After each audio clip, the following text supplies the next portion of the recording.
समझते रहना है। बस उसको समझ रहे हैं, समझ में आ रही है ना, बस उसको समझते ही रहना है, उसमें एक नहीं होना है। बस समझते समझते वो अवस्था आई है तो जाएगी, नियम है। अगले विचार करने का पता नहीं लगे, जब मतलब आ जाए उसमें घुस जाए जब पता लगेगा। हाँ वो तो चलो लेकिन और ज़्यादा जागरूक होगा तो थोड़ा पहले से भी पता लग जाएगा। लेकिन पहले तो इतना भी नहीं पता लगता था, कब घुस गया और पता लग गया। पहले से तो तरक्की है ना, नहीं तो आम आदमी को तो ये बात ख्याल ही नहीं है। वो मन को जानता ही नहीं, बात जरूर करे है मन क्या चीज़ है। इसलिए अब हम कार्य कर रहे हैं, एकदम से कुछ भी विचार आ गया, ये मन है, उसकी दृष्टि बना दी, ये कर दिया। होश में होंगे तो पता लगेगा, देख इधर जा रहा है, क्या सोच रहा है। अंदर से ये दिखता थोड़ी है, ये तो समझ में आता है। ऐसे ही होश जागरूक होंगे तो समझ पाएंगे। फिर तरह तरह के विचार, जिसको आप सहमति दोगे उसके अनुसार कार्रवाई होगी। कितने ही विचार कर ले मन, लेकिन क्या तुम उसके अनुसार चलोगे? जिसको तुम ही तो सहमति दोगे उस पर ही तो चला जाएगा। ये जो शून्य अवस्था है, ये ध्यान में आगे है, कुछ नहीं सूझेगा, एक ऐसी अवस्था है। लेकिन उसमें भी जैसा भी समझ में आ रहा है उतना तो समझ में आ रहा है, उसको ही समझता रहे, फिर उसको स्वयं समझता रहे और विचार से एक भाई ये कैसा है, इसको कैसी चीज़ है तो समझ आएगी। फिर उससे भी एक समय उब जाएगा तो फिर आगे बढ़ेगा। तो इसके आगे ये भी तृष्णा है, तृष्णा को पार करके शुद्ध आत्मा का स्थान है। समझ में आए कि इसमें है वो, ये जो शून्य अवस्था है ना, संज्ञा और संज्ञा के बीच में, तो उसमें ये स्थिति है। बैठे ही हैं, सोए भी नहीं है, जाग भी रहे हैं पर जागने जैसा भी नहीं है, कुछ सूझ नहीं रहा है।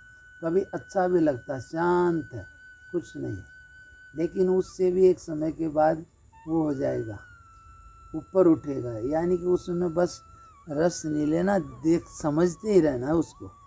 बस जैसे जैसे अवस्था आई है अपने आप वो बदलेगी। स्वामी जी, जैसे एक काम एक ध्यान है, हाँ, और विचार उसका पछतावा करना चाहिए या नहीं? जैसे विचार हमारा मन ये वो अब इसमें पछतावा इतना ही है, पछतावा तुरंत करना चाहिए, वो अच्छा है। जैसे ही गलत, अरे यार इसको बोलते हैं ना शूट एंड साइट, जी, कि तुरंत काम कर दे तो सबसे अच्छा है। बाद में न पछतावे जी। हाँ मतलब उसी टाइम कर ले तो अच्छा है, नहीं तो रात को बैठ के करे फिर कि आज मेरे से ये गलती हो गई तो उसकी मैं दिल से माफ़ी मांगता हूँ। ये अंतर्यामी परमात्मा है, जिसी से हुई है तो उसके अंदर वाले से बोल के करे। ये अपने से हुई है तो अंदर वाले को कह के कि मैं दिल से माफ़ी मांगता हूँ, भगवान क्षमा करो, आगे गलती नहीं करूँगा। फिर भी हो जाए तो फिर माफ़ी मांगो। ये तो रोज़ गंदगी होती है, रोज़ सफाई करनी पड़ती है। ये है प्रक्रिया इसमें। बराबर ध्यान रखिएगा तो उसको ये सारी चीज़ें समझ में आने लगेंगी। अब हम चल रहे हैं, अब कोई भी चीज़ को देख के और मन क्या सोच जाता है। अब वो तो कितना तेज है, वो अपना काम कितनी जल्दी से कर जाता है। बहुत जागरूक होगा तब समझ पाएगा, देखो कहाँ जा रहा है, कर क्या रहा है, जा कहाँ है। किसी भी चीज़ में कुछ भी अपनी रचना रच देता है, ये अंदर का देव का काम है। रच दिया कोई बात नहीं, लेकिन जागरूक होना, पहले तो रचने ही ना दे, शुरुआत में ही पकड़ ले। फिर भी रच भी गया थोड़ा सा भी तो फिर उसके लिए तुरंत जैसे ही होश में आए, ए इधर नहीं इधर, उसका साथ नहीं दे तो वो आगे बढ़ेगा नहीं। और साथ दे दिया, थोड़ा सा रस ले लिया तो वो अपनी दुनिया रचेगा। बाद में जब पतन में जाएगा, पछतावा होके जब होश आएगी,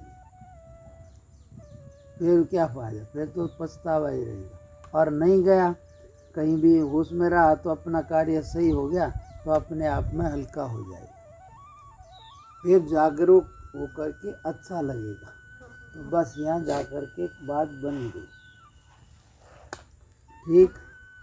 अब जो करना है करो, समझ आएगी तुम्हारी बात। मतलब जैसे ऐसा हो जाए, शरीर तो थका हुआ नहीं है, हाँ मन कह रहा आराम कर ले, क्या करेगा, कहीं जाके पड़ जा, सो जा, हाँ तो वो तो आदत वाला मन कहेगा ही।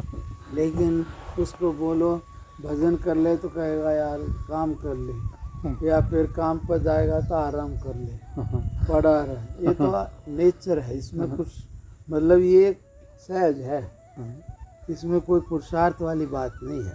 पर पुरुषार्थ कहाँ है कि गलत जाते हुए मन को, आँख को, कान को, नाक को, हाथ पाँव को, या जो भी इंद्रियां हैं और अंदर के भावों में जो भी गलत आ रहे हैं उनको समझना और समझ करके उसको गलत से ठीक करना, अंदर ही समझ कर, ये अंतर का तप है जो कि मुक्ति देता तो है। अभ्यास में भी ला सकते हैं जी।